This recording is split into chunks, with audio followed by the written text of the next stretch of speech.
Materials used in this presentation are period in nature and used for educational and entertainment purposes. Furthermore, videos have been used in conjunction with the photographs to produce continuity, in some instances are composites, and fall within the purview of the fair use doctrine of U.S. copyright laws. Attributions are given when required.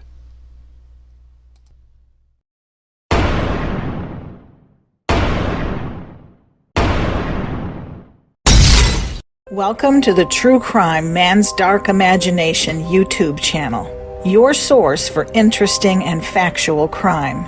Please like, share, subscribe, and hit the bell so you can stay up to date on any future programs. Please stay tuned at the conclusion of this presentation for an important announcement. What motivates a child to commit the ultimate act of murder? Is it the results of a cruel and sometimes demeaning upbringing? Or is it simply a fascination with seeing others suffer in excruciating agony? With the profile that we present here, it serves as a prime example of an abhorrent fantasy run amok, culminating in the deaths of children and the incarceration of what can only be considered a human monster.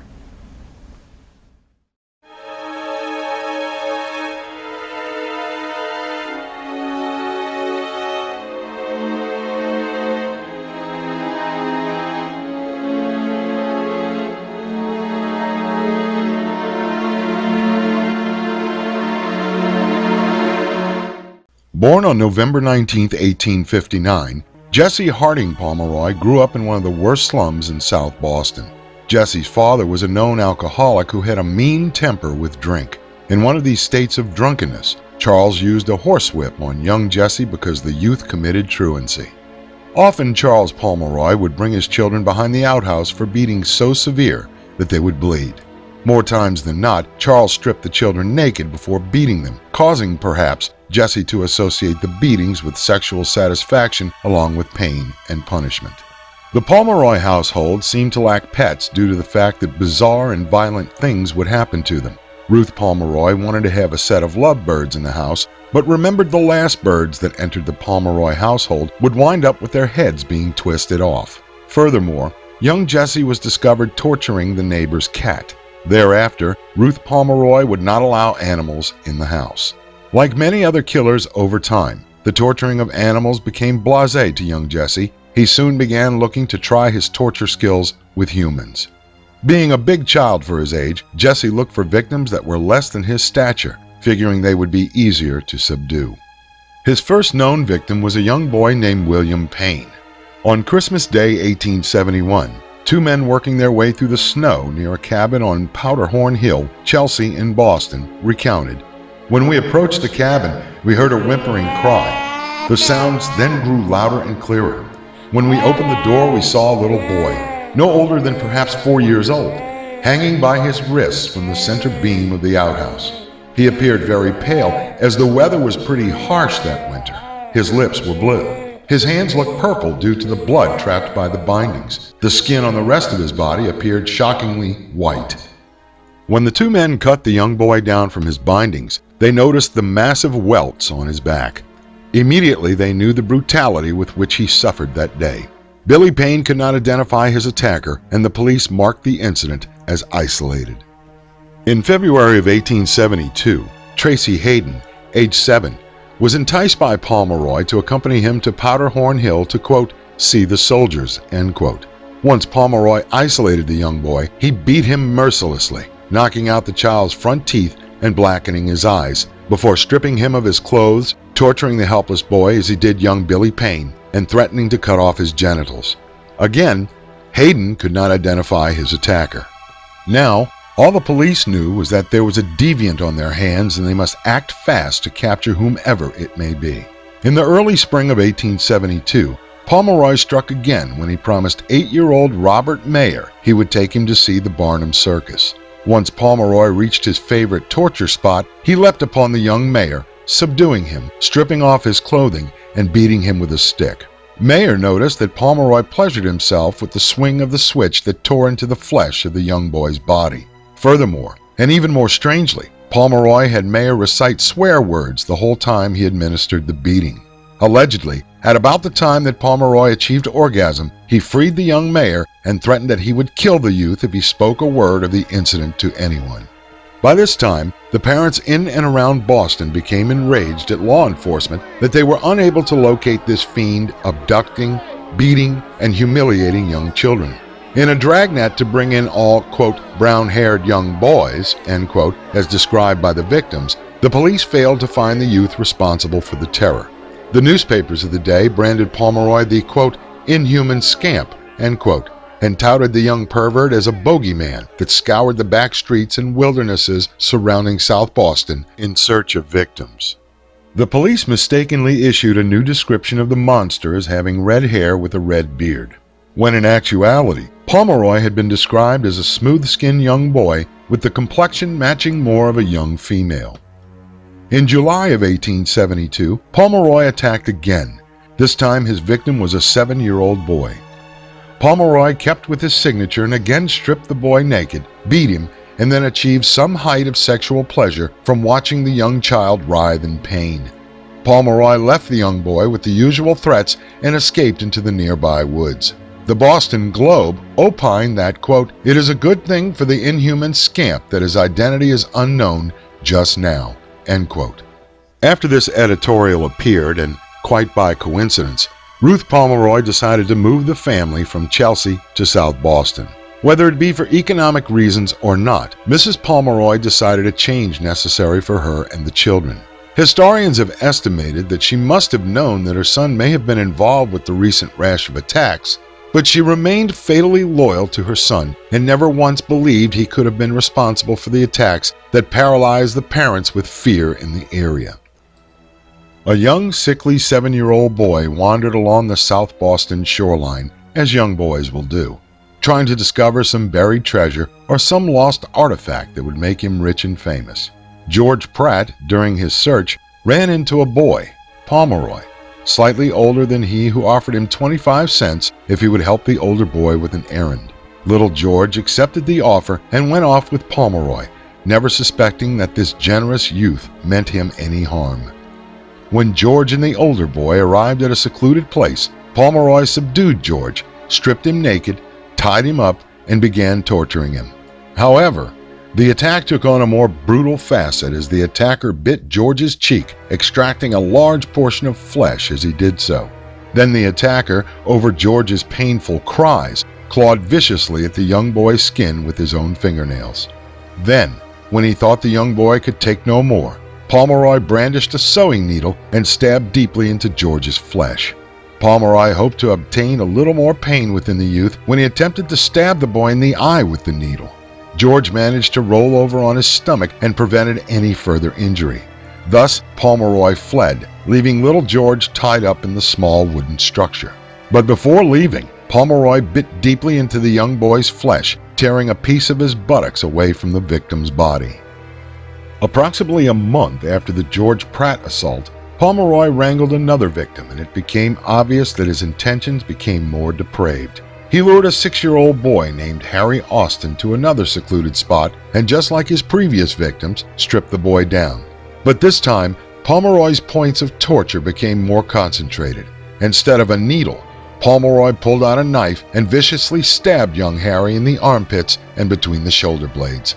At just that moment, Pomeroy attempted to excise Harry's private parts, but something startled him and he fled the scene. It appeared that Pomeroy's attacks escalated in their cruelty and regularity, as in under a week, Pomeroy was on the hunt again. This time, he lured a 7-year-old named Joseph Kennedy to the marshes near the bay. Pomeroy beat the young boy within an inch of his life, then demanded that Kennedy kneel and recite the Lord's Prayer. Not just the Lord's Prayer, but a parody with pornographic language. Kennedy refused, and Pomeroy first cut Kennedy across the face, then dragged the boy to the bay where he washed out his wounds with salt water. Pomeroy then fled. Less than a week after the Kennedy attack, Robert Gould, 5 years old, was discovered lashed to a post near the railroad tracks near South Boston.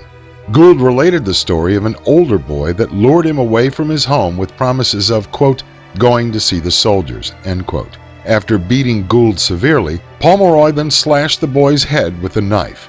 But this time, Gould provided a better description of his assailant than previous victims and greatly assisted the police in finding the culprit of all of these attacks. Gould described his attacker as an older boy, quote, with an eye like white marble, end quote. Police now believed they had an ample lead and set about to discover the identity of their, quote, inhuman scamp, end quote. On September 21, 1872, police took Joseph Kennedy to every elementary school in South Boston to try and identify his attacker. For some reason, Kennedy was unable to do so, but unknown to the police, Pomeroy would be within their grasp, as for some unknown reason, he walked into the police station where Joseph Kennedy sat waiting for the police to finish with him. Throughout the rest of his life, Pomeroy never expressed any feelings of remorse for the cruel and brutal actions he took on young children, and at the time when he strolled into the police station, he would not experience those emotions either. Historians and criminologists have hypothesized that Pomeroy may have been playing some sort of sick game in his head with the police. Most serial killers inject themselves into the investigation, or they write letters describing certain aspects of the crime that only the killer or the police would know. Or perhaps, deep down inside, he wanted to get caught. When Pomeroy saw Kennedy within the police station, he immediately turned around and headed toward the exit to the street. By that time, it was too late. Kennedy saw Pomeroy from across the room and identified his attacker to police. Authorities placed Pomeroy into a cell, then tried to extract a confession from him, but the young man refused to say anything, proclaiming his innocence the whole time during the investigation. In those days, before Miranda v. Arizona 1966, police could do those sorts of things where they refused the suspect access to legal help and even held suspects for long periods of time, hoping they would eventually crack. The police waited well after midnight and tried to get a confession from Pomeroy again. They threatened him with a 100-year sentence if he didn't confess. At that point, Pomeroy confessed his crimes. The next day, the police were able to assemble all of the victims where they made a positive identification that Pomeroy was the boy who attacked and tortured them. Pomeroy appeared before a magistrate on that afternoon where his victims recounted their attacks. Ruth Pomeroy also took the stand in defense of her son where she claimed, quote, he was a good boy, obedient and hardworking, end quote. When asked if he had anything to say for himself, Pomeroy merely stated, quote, I just couldn't help myself, end quote. The judge's sentence was swift and, considering the institution to which he would be sentenced, merciless. Pomeroy would serve his sentence at the House of Reformation at Westboro until he reached the age of majority, 18. In dealing with juvenile delinquents, especially those as cantankerous and violent as Pomeroy, military discipline, hard work, and training for a trade were the remedies. Westboro became a, quote, house of horrors, end quote, so to speak, where malefactor young boys were sentenced to reform. Unfortunately, and like most other reform schools at the time, stronger, bullyish boys preyed upon the weaker of the population. In Westboro, though, more nonviolent boys were placed. In essence, the vicious mentalities, such as the one that Pomeroy possessed, flourished as he did prey on the weaker of the group. Pomeroy thought desperately as to how he could be discharged before his 18th birthday. During his tenure at Westboro, Pomeroy stood out as a model prisoner and convinced the school officials that he truly reformed his ways under their tutelage. His time there was not without expressing the violent behavior that saw his incarceration. After being there a year, Pomeroy was approached by one of the teachers who stated she saw a snake. Pomeroy, anxious to show his reformed ways, volunteered to handle the snake for her. He picked up a stick, found the snake, and then beat the snake to a bloody mess on the ground, whipping himself into a heated rage. Ruth Pomeroy, still convinced of her son's innocence, conducted a letter-writing campaign to the Westboro Board of Reformers, desperately trying to convince them that her son was not capable of such travesties. But it was not her consistent and habitual letter-writing that got her son released. It was her son himself. When investigators from the state of Massachusetts visited the Pomeroy residence, they determined that Ruth Pomeroy was a hard-working woman, and her other son, Charles, was an industrious and entrepreneurial young man, having established a large paper route and operated a newspaper stand out of his mother's dress shop. With this report and the recommendation of even the Boston police that Pomeroy had suffered enough, less than 2 years after his arrest, state officials released him from Westboro. One of the things that authorities failed to do, and would have eventually saved the lives of other children, was to warn the Pomeroy neighbors that the youth who so brutally tortured several children before the age of 13 was now released on the public. Pomeroy had been freed no less than 6 weeks when one morning, March 18, 1874, he walked across the street from his mother's home to open her dress shop and his brother's newsstand. At about this time, a young errand boy that Ruth Pomeroy used, Rudolph Corr, came to the shop to see if his services were needed that morning. Pomeroy and Corr spoke for a little while. At approximately 8:20 a.m., a pretty young 10-year-old neighborhood girl in a green and black plaid dress named Katie Curran entered the shop to inquire as to whether the store inventory included notebooks. A new teacher at school was starting that day, and Katie was excited about her first day with the new teacher and decided that she needed a new notebook for the class. The little girl stated to Pomeroy that she had to be back at her house by 8:30 in order to walk her little sister to school. With his one good eye, Pomeroy looked at the young girl and then turned to Corr, gave him a few coins, and asked if the young man would go to the local butcher shop down the street to purchase some scraps of meat for the cat. Pomeroy then turned to Katie and stated that his mother kept a store downstairs and there was a notebook that had a huge ink stain on the front of it, and he would be willing to sell it to her for 2 cents less than the price on the cover. Katie acknowledged Pomeroy's unspoken invitation, and then the two went into the basement for the notebook. Later, in his own words, Pomeroy stated what happened next. "I followed her, put my arm around her neck, hand over her mouth, and with my knife cut her throat. I then dragged her behind the water closet, laying her head furthest upon the place, and I put some stones and some ashes over the body." What Pomeroy failed to mention in a later statement was that he nearly severed Katie's head from her body, and the body exhibited a severe state of decomposition by the time the authorities found her. Her dress had huge slices going up the front. It became evident that Pomeroy brutalized the young woman in a sexual way. By the time he completed his gory work, Pomeroy heard his brother enter the store. He then washed his hands at a pipe coming from the water closet and then hurried back upstairs as if nothing ever happened. Katie Curran's mother, Mary, became very concerned when her daughter failed to return home after trying to procure the notebook. Katie never left the house without telling her mother where she was going and was not the sort of child just to run off. Mary Curran visited Tobin's General Store and spoke with the proprietor, who informed her that the girl had been there earlier, but because he was out of the notebook that Katie desired, he sent the girl over to Mrs. Pomeroy's store. At that time, Mary Curran shuddered with uncontrollable dread as she heard the stories about young Jesse Pomeroy and feared the worst. Mary Curran actually fainted when Tobin told her the distressing news. Once news of the girl's disappearance got around the neighborhood, everyone thought the worst. With Mary Curran visibly shaken, she visited the local police precinct to voice her concerns. She met with Captain Henry Dyer, who assured the worried mother that, quote, "I understand that he was completely rehabilitated in reform school. Besides, he only hurts little boys. He never attacked a girl," end quote. The police tried to quell Mary Curran's worries with a belittling address and stated that Katie probably got lost and would return home later that evening. Rudolph Corr saw Mary Curran the next day and reported to her that he saw Katie in the Pomeroy store the day she disappeared. Mary Curran made a second visit to the police station, where she again met with Captain Dyer, who assured her that Rudolph Corr had a reputation of being a liar. But to soothe her worry, Captain Dyer sent a Detective Adams to the Pomeroys to inquire as to her daughter's whereabouts.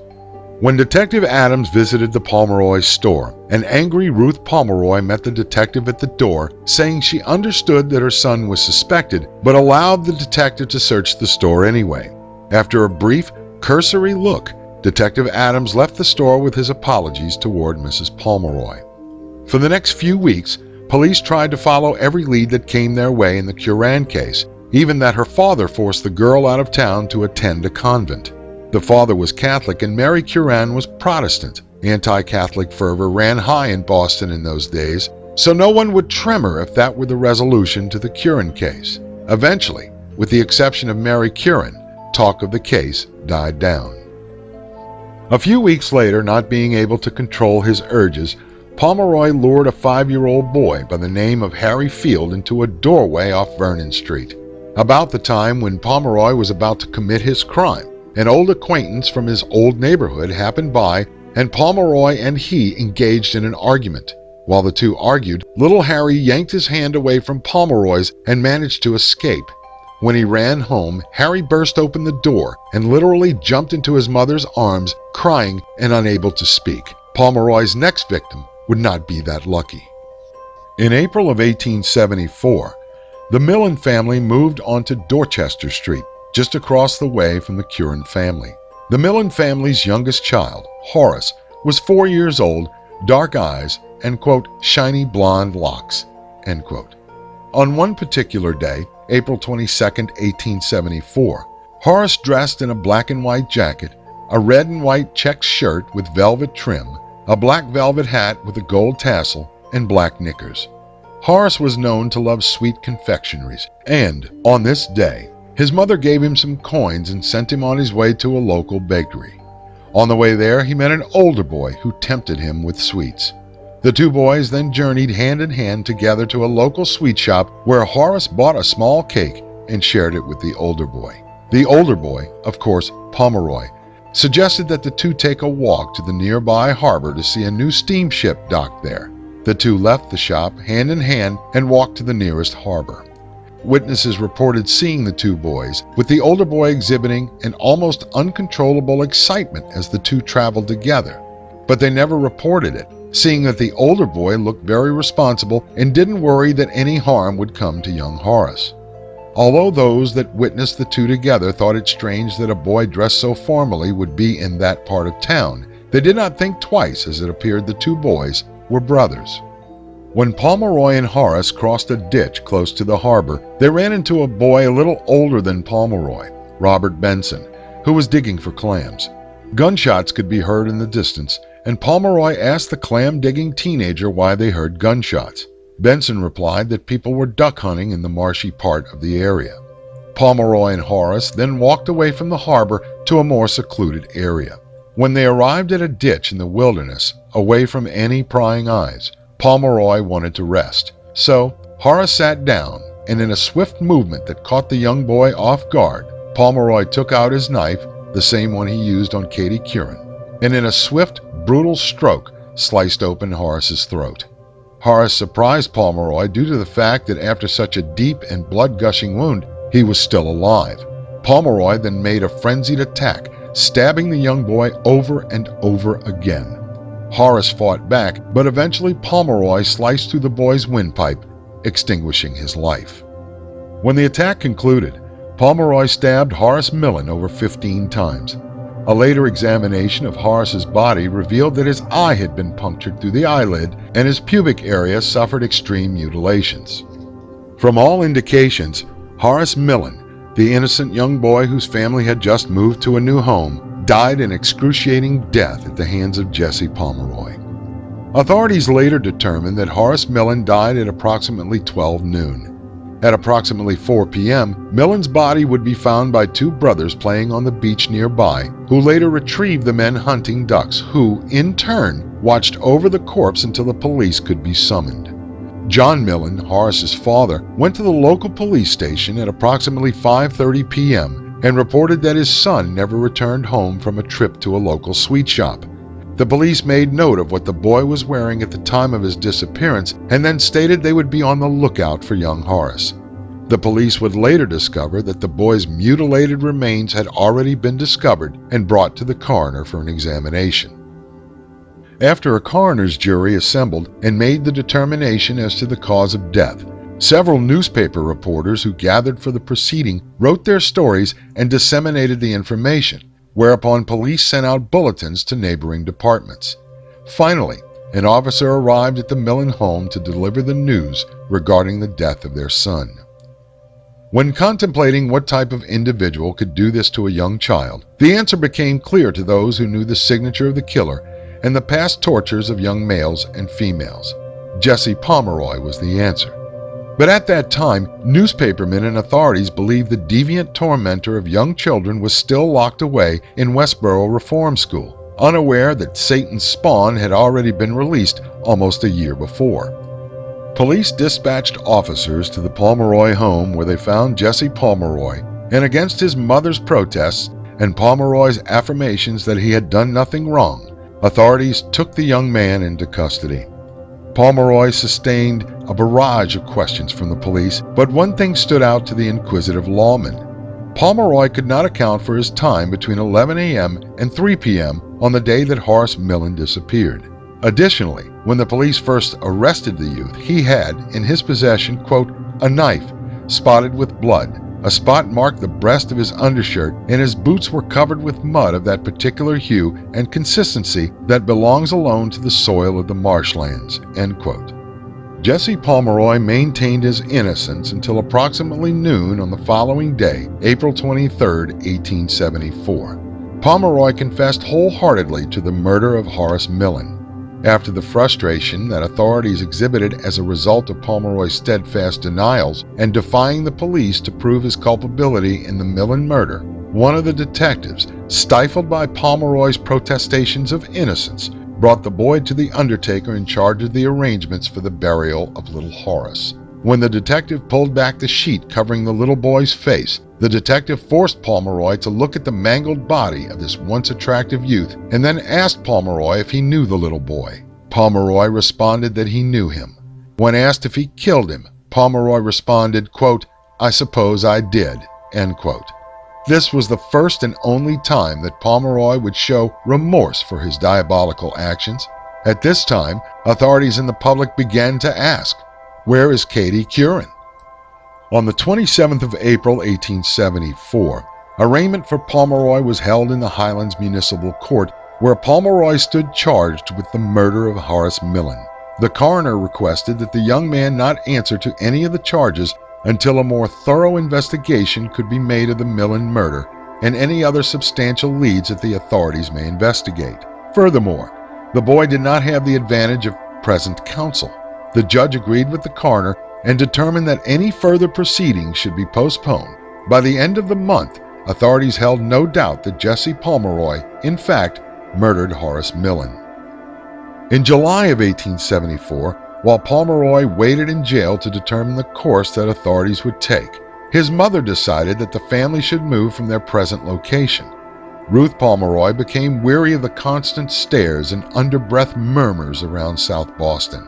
When she and her other son, Charles, moved, her former co-tenant decided to expand his business.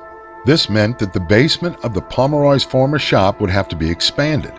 It did not take long for the workmen to find the badly decomposed remains of Katie Curran.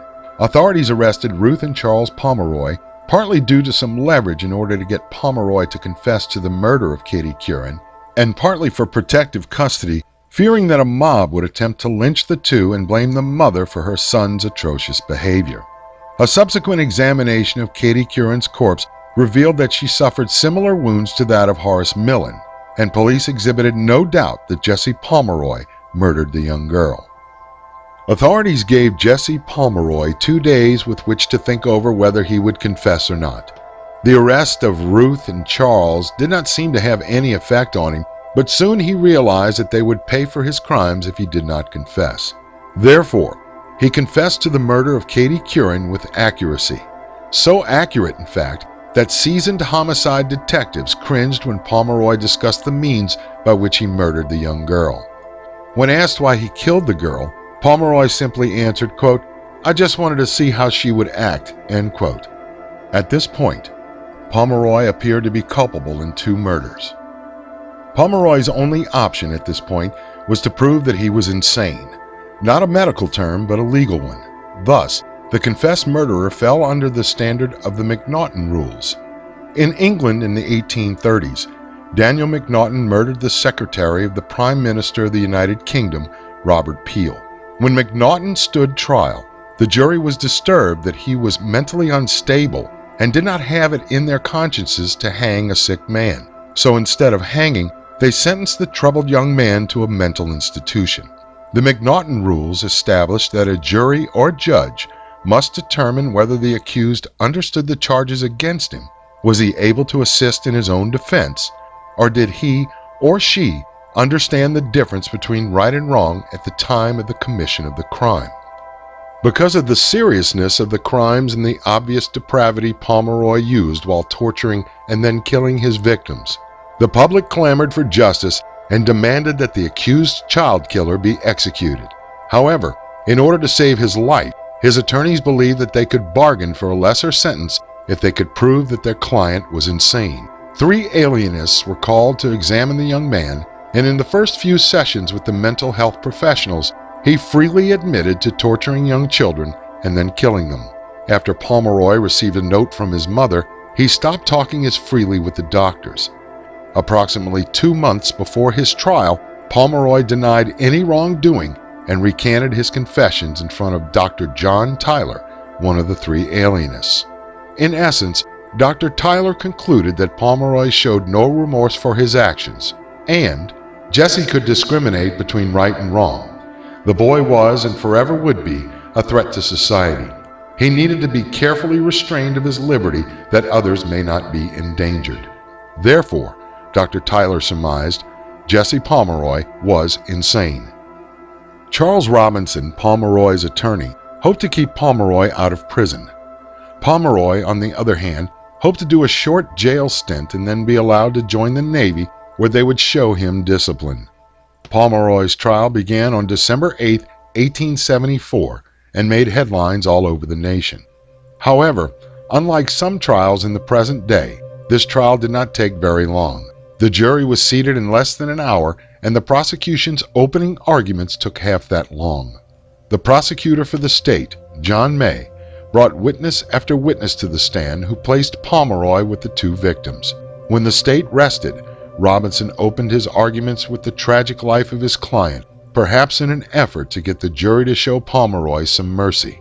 Robinson related how Pomeroy could not control his impulses and felt compelled to torture and murder. During both the prosecution and defense cases, Pomeroy sat with his hands clasped behind his neck, looking unconcerned as to his fate. Robinson laid the foundation for an insanity defense and called layman witnesses to testify to the fact.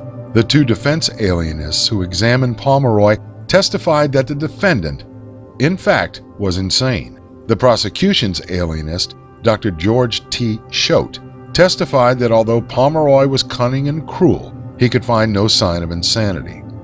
On December 9, 1874, after closing arguments, the jury went into deliberations. After 5 hours of deliberation, the jury reached a verdict: guilty of murder in the first degree with premeditation. The mandatory sentence for this crime in the Commonwealth of Massachusetts was certainly death by hanging.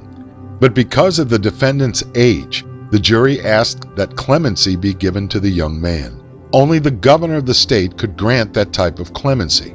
The question of commutation was left to the governor of the state. Because of post-trial motions, sentencing was delayed until mid-February 1875, when Judge Horace Gray sentenced Pomeroy to death. Judge Gray ordered the guards to take Pomeroy to jail to await execution. Governor William Gaston formed a committee to answer the question as to whether such a young defendant should be executed. The committee met and came back to Governor Gaston hopelessly divided. The state's chief executive then had an open hearing where advocates and opponents could voice their opinions as to whether a 14-year-old boy should be executed. Governor Gaston listened to the arguments and stated that he would take the arguments under advisement and waited several weeks before even mentioning the case again. Governor Gaston did not want to execute Pomeroy, and this would cost him the election of 1876. His opponent in that race, Alexander Rice, pledged that he would see Pomeroy hang for his crimes. 2 years after murdering Katie Curran and Horace Milind, Governor Rice gathered his advisors and determined that the case was now too removed in time for anyone to really care, but that any punishment deemed upon Pomeroy must be severe. Governor Rice then sentenced Pomeroy to life imprisonment. To make the sentence more severe, Governor Rice ordered Pomeroy's sentence to be served for the rest of his life in solitary confinement at the state prison at Charlestown. Ruth Pomeroy was the only visitor that he received for years after his sentencing. The existence that Pomeroy endured in prison befitted the type of personality he developed. He ate alone, exercised alone, and spent countless hours in his cell reading the books that prison officials would allow him to digest. He often thought about escaping. Throughout his whole incarceration, Pomeroy maintained his innocence and that he was wrongly convicted. In 1917, after several governors had passed through the executive mansion in Boston, the restrictions first placed on Pomeroy through Governor Rice saw a relaxation, and Pomeroy joined the general population of Charlestown. When new inmates came to the prison as a result of being sentenced there, Pomeroy would approach them, introduce himself, and then, quote, ask them what they knew about him, end quote. Eventually, though, very few inmates coming to the prison in the following years had ever heard of Charlestown's most famous inmate. When Pomeroy's health began to fail, prison officials moved him from Charlestown to the Bridgewater Prison Farm in 1929, when Pomeroy reached the age of 71. In 1931, Pomeroy passed away, and the press dismissed him as the, quote, most friendless person in the world, end quote, and a psychopath. Although Jesse Harding Pomeroy stood convicted of only 2 horrific murders, historians have contended that he may have been responsible for as many as 10 homicides committed the same way with the same signatures involved. The one problem we have as a society is trying to convince ourselves that perhaps children like Jesse Pomeroy are incapable of such horrendous crimes. But history either proves us wrong, or we become more sympathetic to the upbringing of such demonstrative displays of deviancy. We tend to blame atmosphere and even society as a whole when confronted with such dastardly deeds, such as a child who never realized the difference between right and wrong. Perhaps we see a fascination with the violence around us that makes these children, for lack of a better word, see what it is like to senselessly kill another human being. No matter how long we study this behavior, the answers seem to elude us, causing society to produce more and more of these, quote, lost, end quote, or forgotten children who seek the attention that infamy provides. I have received requests from some subscribers that perhaps True Crime Man's Dark Imagination should expand our horizons somewhat and go outside of the United States for our profiles. Well, you suggested, and we listened. For the next few episodes, our presentations will be coming from places like Canada, Australia, and the United Kingdom, so stay tuned. Until next time. If you enjoyed our presentation of True Crime, please like, subscribe, and hit the bell to receive notifications on any future programs.